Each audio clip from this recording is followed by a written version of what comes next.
just finished a case involving a challenge to a prenuptial agreement. To be valid, it has to be entered into knowledgeably. It has to be entered into in a situation that there's no duress, no coercion being pushed on by one party over the other party. It has to be fair and equitable. It has to be clear. It has to lay out the assets that each party brings into the marriage. It has to be free, like if you can't be pressuring the other side to sign it by threatening you're going to cancel the wedding, which is scheduled for tomorrow. The way I see these type agreements challenged over and over again is if a lack of disclosure of assets.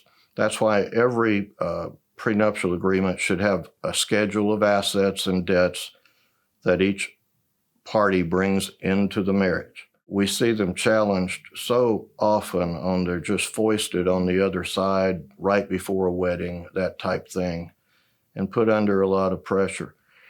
The schedule of assets and debts is perhaps the most important part of it. Now, prenups may have what's called a waiver of alimony. Some prenups will say if we're married this long, then alimony will be this amount. If we're married that long, it'll be that amount.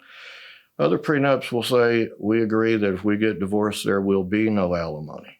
Well, that is enforceable in Tennessee if the agreement's held valid, as long as the alimony waiver does not render the financially disadvantaged spouse to be what's called a public charge. And by that, if it would render a person so financially helpless that they would, in essence, be on welfare, you can challenge the alimony part of a prenup.